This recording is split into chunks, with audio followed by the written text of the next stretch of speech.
नमस्कार and hello dear students. आप सब छुट्टी में पढ़ाई कर रहे होंगे। लॉकडाउन का पीरियड चल रहा है and in this lockdown all of you must be studying at your home and you are safe and sound at your home. We have already read about phrase and clause, and today we are going to study about clause. That what is clause, and what are the types of clause, and what are the kinds of clause.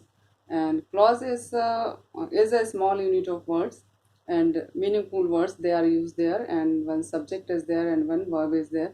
Sometimes it happens that only one small unit of words, that is clause, that has complete sense in itself, and it in a sentence also it gives the complete thought, the complete meaning. But somewhere it is also it happens that when we write long sentences and when we speak uh, in English fluently, and we use different clauses also, and in a long sentence or in a long passage we have to use independent clause also, we have to use subordinate clause also. Today we will talk about the kinds of clauses, that what is independent clause and what is subordinate clause, and what are the parts under that subordinate clause. हम चलिए देखते हैं कि कौन कौन से हमारे subordinate. We have already studied about phrase and clause. Today we are going to study about clauses. That just now I have told you that clause is a small unit of meaningful words which makes a complete sense, and is that it has its own subject and verb, just like group of words there, that is a clause. And in a sentence we are having a meaningful group of words, that is called sentence, and in the sentence we are having subject also, we are having verb also, and all that thing that makes a meaning, a complete thought. Just like for example we are having the sentence he laughs. He is subject and laughs is verb. he यहाँ पर subject है और laughs यहाँ पर verb है. इन इसमें ये sentence जो है अपने आप में एक complete meaning हमको दे रहा है. इसके लिए हमको किसी दूसरे और क्लॉज को इसके साथ जोड़ने की आवश्यकता नहीं है. It with complete meaning it is there that we are talking about someone he laughs, कि वो हंसता है. तो वो हंसता है सेंटेंस जो वो अपने आप में ही एक कंप्लीट क्लॉज है, कंप्लीट सेंटेंस है, और उसमें एक कंप्लीट थॉट है, उसमें एक कंप्लीट मीनिंग है. So with small clauses we make a sentence. It means that in a sentence there can be many small units of clauses, many small sentences they can be there. Complete thought and complete meaning that must be there. I remember what you said yesterday. Here we are having I subject. Remember again verb we are having. What you said. These are two sentences separate. I remember. अगर हम इतना कहते हैं I remember, मुझे याद है या मुझे याद है, तो आगे हम सेंटेंस जोड़ते हैं what you said yesterday, कि जो कुछ तुमने कल कहा था. अगर हम इसको I remember तक छोड़े तो हमारे पास सेंटेंस आएगा निकल कर कि क्या. अगर मैं आपसे कहूँ आई रिमेम्बर, मुझे याद है, तो आपके मन में ऑटोमेटिकली ये ख्याल आएगा कि कौन सी चीज याद है. The sentence will be completed after adding another clause. ये दो क्लॉज अलग अलग हैं. वॉट यू सेड यस्टरडे, कि तुमने कल क्या कहा था, वो चीज मुझे याद है. हम किसी चीज ऐसी चीज के बारे में बात कर रहे हैं जो तुमने कल कही थी, वो उस चीज के बारे में मैं बता रहा था या मैं बता रही थी कि वो चीज मुझको याद है. I remember what you said yesterday. यहाँ पर ये दो अलग अलग क्लॉजेस ने जो है वो एक सेंटेंस को कंप्लीट किया है. दो अलग अलग क्लॉजेस ने एक कंप्लीट थॉट हमको दिया है. जबकि यहाँ जो सेंटेंस ही लाफ्स, वह हंसता है, ये सेंटेंस अपने आप में एक कंप्लीट थॉट है और एक सिंपल आपका small unit of meaningful words है. जबकि यहाँ दो डिफरेंट जो है हमने यूज किए हैं क्लॉजेस एक मीनिंग को कंप्लीट करने के लिए. या एक सेंटेंस का जो कंप्लीट मीनिंग है वो हमको दो क्लॉजेस से मिलकर मिल रहा है.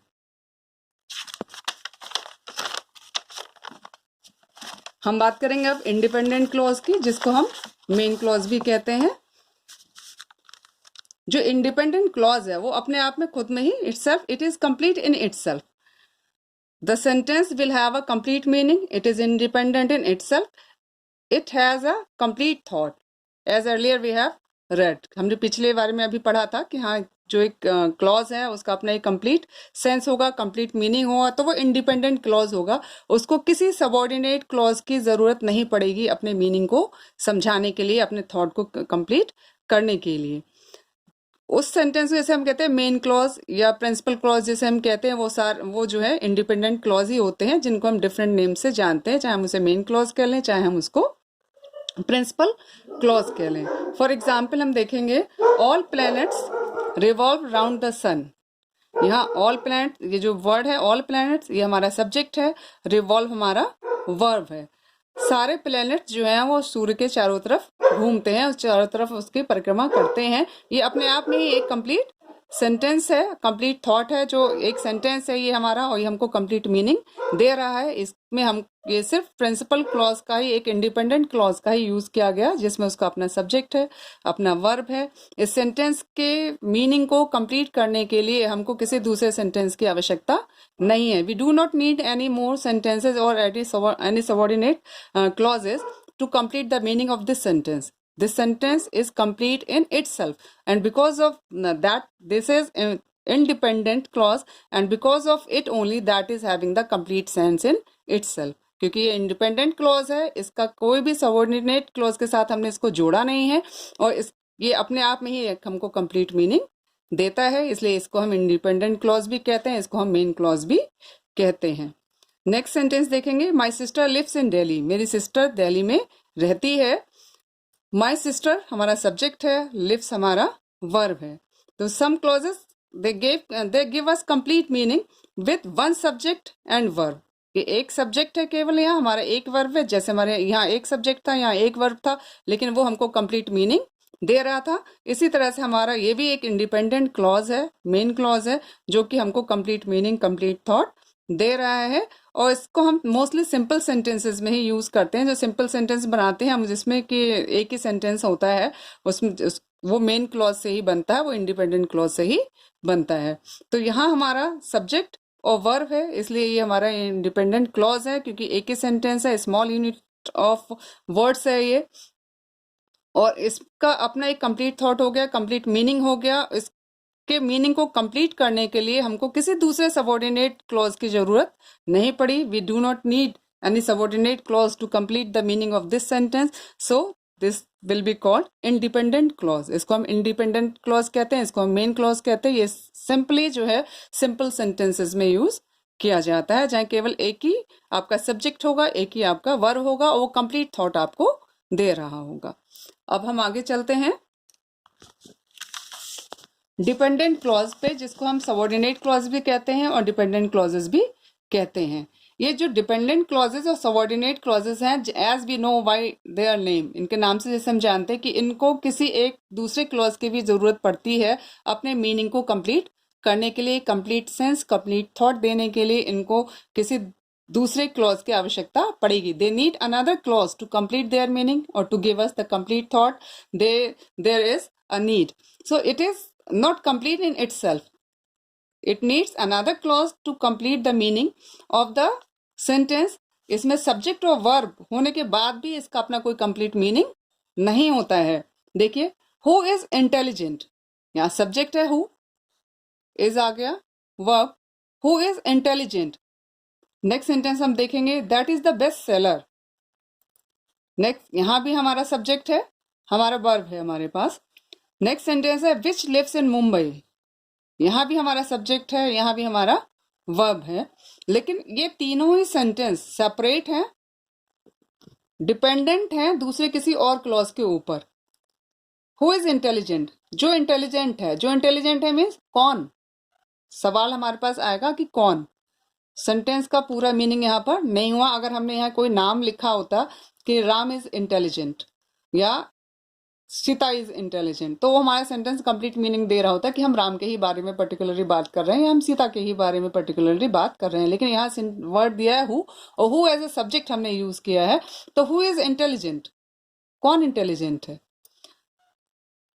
अगर जब हमने पहली बार पढ़ा था कि सब्जेक्ट और प्रेडिकेट वाले में पढ़ा था कि जब हमको सब्जेक्ट या प्रेडिकेट पार्ट में समझ नहीं आ रहा होता कि कौन सा सब्जेक्ट है, तो हम क्वेश्चन पुट अप करते हैं। ठीक उसी तरह हम यहाँ भी क्वेश्चन पुट अप कर रहे हैं, हु इज इंटेलिजेंट, जो इंटेलिजेंट है। नेक्स्ट सामने वाला व्यक्ति, पर्सन हमसे ये सवाल पूछा, कौन, किसके बारे में हम बात कर रहे हैं। तो यहाँ ये हमारा सेंटेंस जो इनकम्प्लीट है, ये डिपेंडेंट है किसी दूसरे क्लॉज के ऊपर। That is the best seller, वो बेस्ट सेलर है, कौन, फिर से वही क्वेश्चन निकल कर आया, कौन। नेक्स्ट है विच लिव्स इन मुंबई, वो जो मुंबई में रहती है या वो जो मुंबई में रहता है। फिर नेक्स्ट क्वेश्चन निकल कर आएगा कौन। तो ये तीनों सेंटेंसेस हमारे डिफरेंट हैं, हु दैट और विच से बने हैं, ये इनको यहाँ सब्जेक्ट बनाया गया है, लेकिन इनका अपना कोई कंप्लीट सेंस नहीं है। इनको कंप्लीट करने के लिए हमको दूसरे क्लॉजेस की जरूरत पड़ती है और इनका कोई अपना कंप्लीट थॉट भी नहीं है। इनके थॉट को कंप्लीट करने के लिए, to get a complete thought, we have to use another clause also, whether they are the noun clauses, they are the adverb clauses, that can be adjective clause to complete the meaning of a dependent clause. independent का तो अपना पूरा complete meaning होता है, लेकिन dependent clause और subordinate clause, जैसे कि इसके नाम से पता है कि ये principal clause का भी subordinate हो सकता है। तो सबऑर्डिनेट क्लॉज जो है वो हमारे लिए एक ऐसा क्लॉज है जो अपने आप में कंप्लीट मीनिंग हमको नहीं देगा। हमको इसके मीनिंग को कंप्लीट करने के लिए डिफरेंट क्लॉजेस की जरूरत पड़ेगी ताकि हमारा मीनिंग जो है वो उसमें कंप्लीट हो पाए। You can read yourself also, it is clear there. अब जो हमारा सबऑर्डिनेट क्लॉज था, जो डिपेंडेंट क्लॉज है, जो कि किसी के अंडर में है, किसी के अंडर में मीन्स आप एग्जांपल ले सकते हैं कि इंडिपेंडेंट क्लॉज के साथ भी हम इन क्लॉजेस का यूज कर सकते हैं, या डिपेंडेंट क्लॉज के में जो डिफरेंट और भी क्लॉजेस होते हैं उनको हम ऐड करके, उनको हम जोड़ के तब कंप्लीट मीनिंग निकाल कर ला सकते हैं। देखेंगे हम यहाँ पर डिपेंडेंट क्लॉज वो 3 टाइप्स के होते हैं। There are 3 kinds of dependent clause that subordinate clause they are called, that is noun clause, adjective adverb clause and adjective clause. These 3 clauses they are there. Noun clause में जो that acts as a noun, noun clause जो है किसी भी sentence में noun की तरह ही काम करेगा। फॉर एग्जाम्पल हम देखते हैं, I believe that I will pass the test. यहाँ आई सब्जेक्ट है, बिलीव वर्ब है, आई सब्जेक्ट है, यहाँ विल पास द टेस्ट, यहाँ विल पास जो है वो हमारा वर्ब है। यहाँ ये हमको ये 2 अलग अलग सेंटेंसेस हैं। आई बिलीव, मैं विश्वास करता हूँ, क्या विश्वास करता हूँ, that I will pass the test, कि मैं टेस्ट को पास कर लूंगा। तो हमें एक कंप्लीट थॉट देने के लिए, एक कंप्लीट मीनिंग देने के लिए हमको 2 यूनिट्स का, 2 क्लॉजेस का यूज करना पड़ा। एक है हमारा आई बिलीव और नेक्स्ट है that I will pass the test. Next sentence हम देखते हैं, I thought what she wore was beautiful. I thought, अगर हम इसको केवल आई थॉट तक ही रखते हैं, मैंने सोचा, क्या सोचा, कौन सी बात सोची, ये हमारे पास सवाल आएगा निकल कर कि हमने क्या सोचा, कौन सी बात सोची।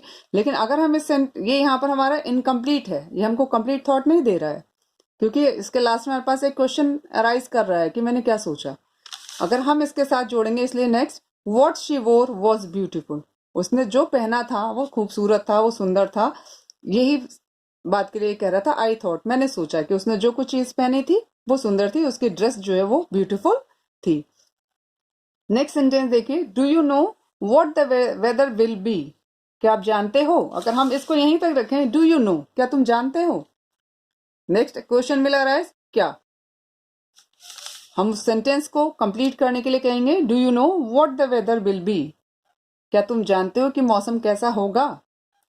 तो इन जो ये 3 आपके पूरे सेंटेंसेस हैं, आई बिलीव, क्वेश्चन फिर अराइज होता है हमारे पास what, I thought, question arise होगा व्हाट, कि हाँ क्या सोचा, क्या विश्वास किया, और what the weather will be, do you know, क्या तुम जानते हो, फिर क्वेश्चन हमारे पास वही अराइज हुआ व्हाट। ये तीनों जो सेंटेंस हैं, अगर हम उनको हाफ में छोड़ दें, आई बिलीव, इनके एक एक क्लॉज की बात कर ले हम, कि एक क्लॉज हमने यहाँ लिया, एक यहाँ लिया, एक यहाँ लिया, तो ये तीनों क्लॉजेस जो हैं अलग अलग सेंटेंस में हैं, और ये तीनों क्लॉजेस में को हर सेंटेंस में ये कंप्लीट मीनिंग हमको नहीं दे रहा है। ना आई बिलीव हमको कंप्लीट मीनिंग दे रहा है, कंप्लीट थॉट दे रहा है।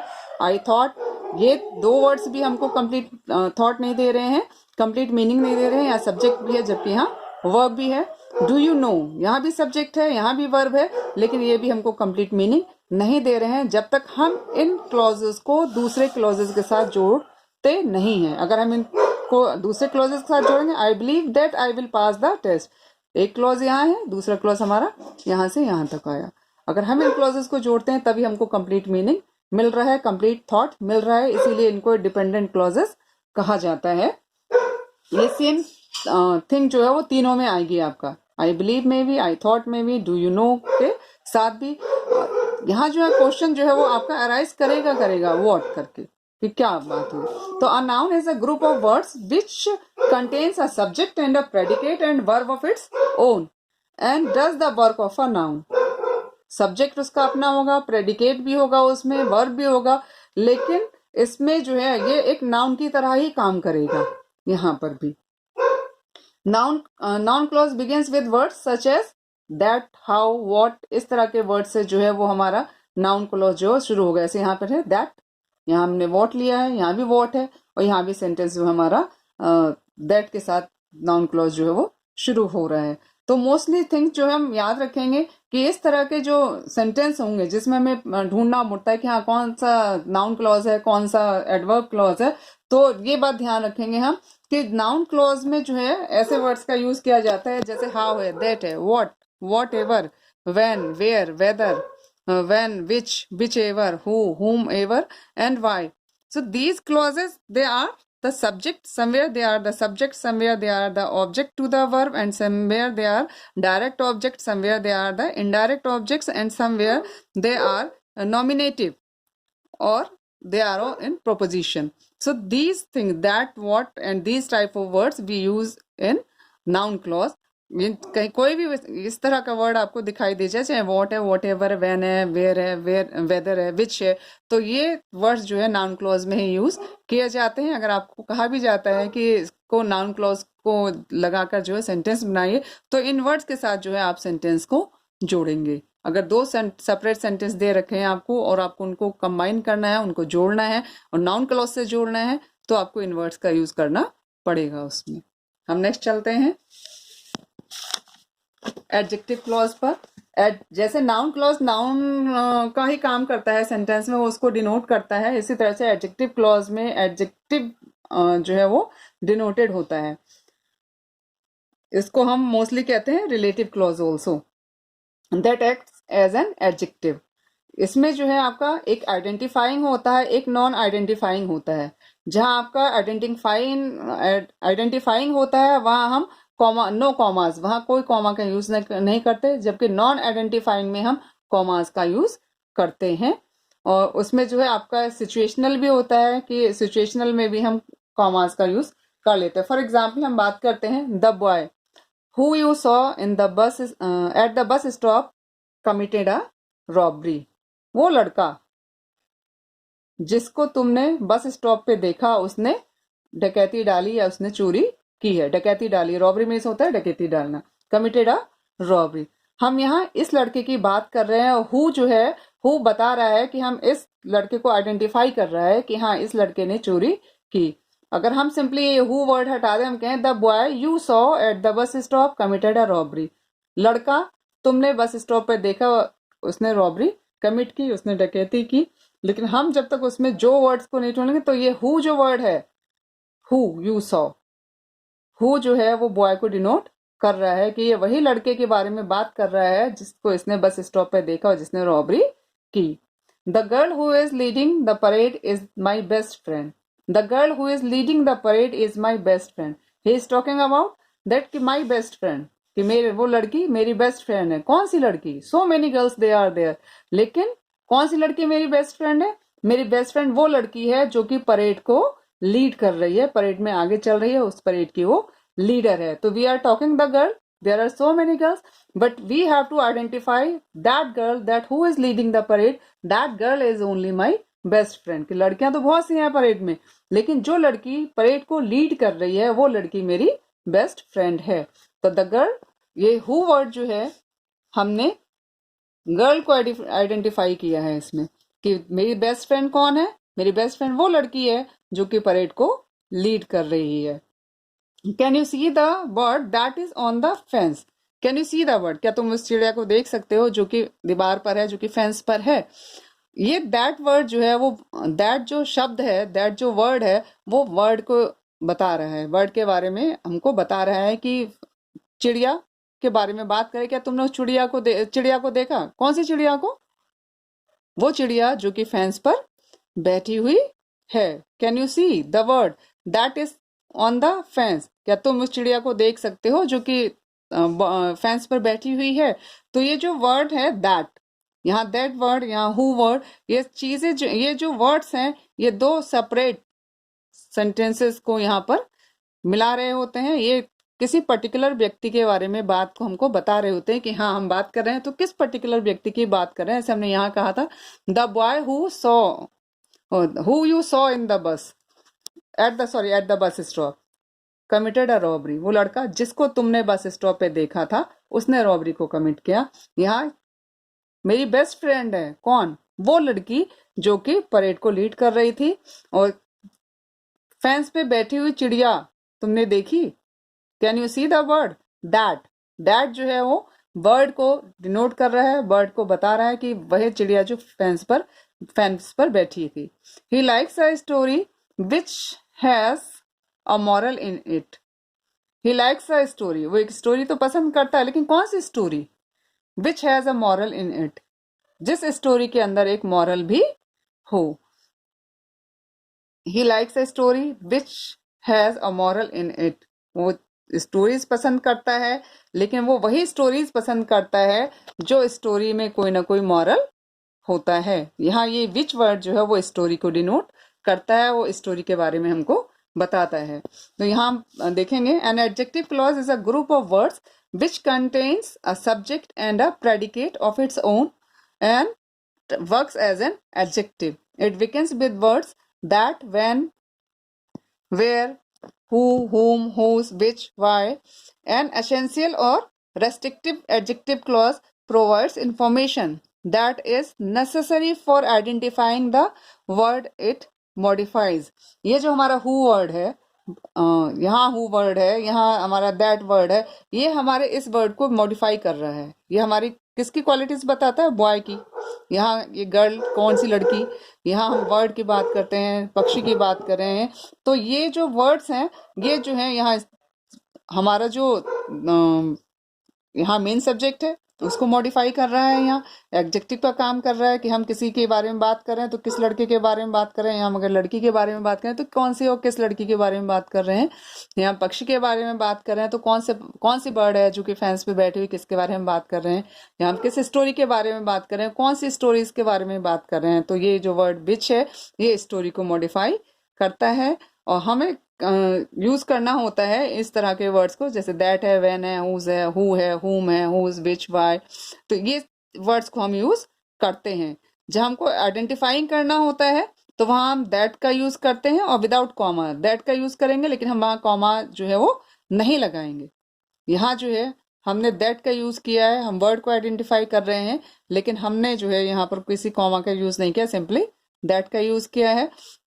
जो नॉन आइडेंटिफाइंग होगा वहां हम कॉमास का यूज करेंगे। जैसे ही likes a story which has a moral in it, यहाँ हमने विच के साथ कॉमा का यूज किया। तो सिंपल सी चीज ध्यान रखेंगे कि जहां दैट का यूज होगा वहां कॉमा का यूज नहीं किया जाएगा, लेकिन जहां विच वर्ड का यूज करेंगे तो वहां हम कॉमा का यूज करेंगे। ये हमारा एडजेक्टिव क्लॉज है। एडजेक्टिव क्लॉज जो है किसी भी सेंटेंस में एडजेक्टिव का काम करता है, ये मॉडिफाई करता है, ये हमको बताता है जितना भी आइडेंटिफाइंग कर रहा होता है ये सब्जेक्ट को, ये उनके बारे में हमको एसेंशियल जो इन्फॉर्मेशन होती है वो जानकारी दे रहा होता है कि हम किसके बारे में बात कर रहे हैं। ये हमारा एडजेक्टिव क्लॉज रहा। अब हम आएंगे एडवर्ब क्लॉज पर।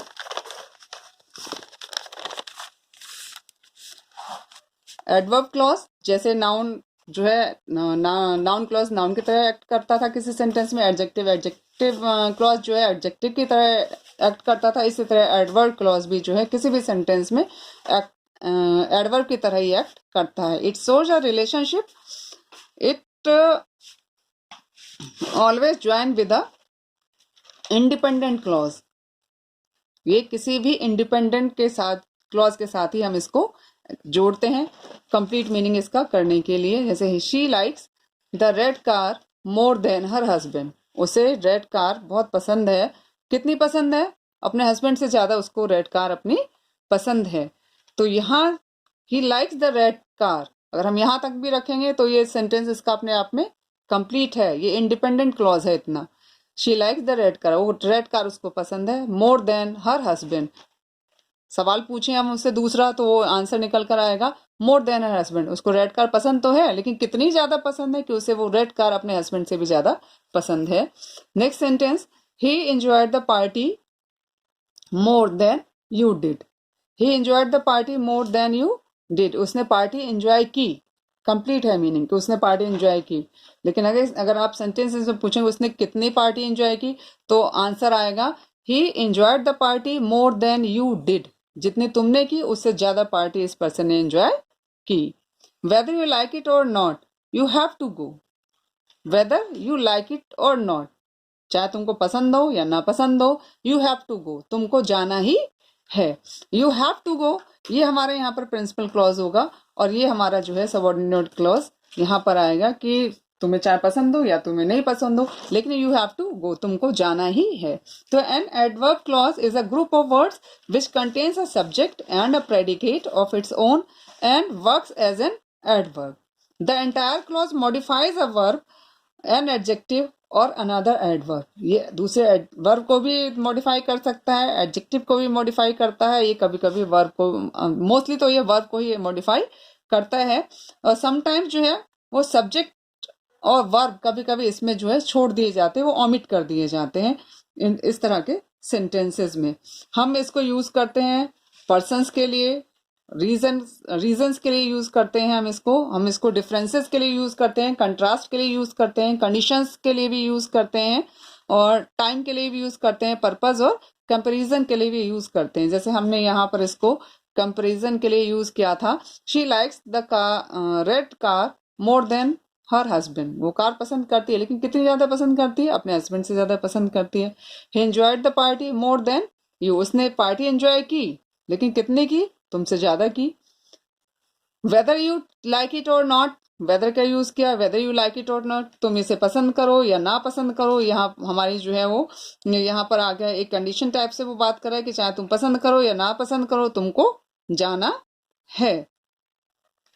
तो इस तरह के जैसे रीजन है, कंट्रास्ट है, डिफरेंसेस है, कंडीशंस है, टाइम है, पर्पस है, कंपैरिजन है, उस तरह की चीजों में हम उस तरह के सेंटेंसेस में हम इन वर्ड्स का यूज करते हैं, जिसमें हमारे बिकॉज है, सिंस है, ऑल्दो है, दो है, whereas, if, as long as, when, while, so that और एज। इस तरह के वर्ड्स का यूज जो हम एडवर्ब क्लॉज में करते हैं जब हम किन्हीं भी दो क्लॉजेस को आपस में जोड़ रहे होते हैं। अगर हमको कहा जाता है कि हमें एडवर्ब क्लॉज से किसी सेंटेंस को, दो सेपरेट सेंटेंसेस को जोड़ना है, ज्वाइन करना है एडवर्ब क्लॉज से, तो हम इन वर्ड्स का यूज करेंगे उनका देखते हुए कि यहाँ रीजन की बात हो रही है, या यहाँ कंट्रास्ट है, यहाँ डिफरेंस है, या यहाँ कोई कंडीशन रखी गई है, जिसकी वजह से इन चीजों का हमने यूज करने जा रहे हैं।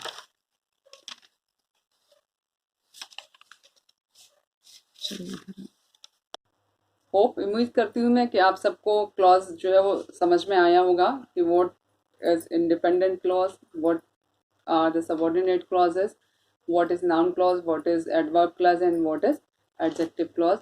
Different type of sentences you can form from these sentences, and if you will try to speak also, you can speak small sentences with independent clauses, sometimes using different type of clause. You can speak also, you can make your own sentences, because for speaking you have to have a command on grammar also.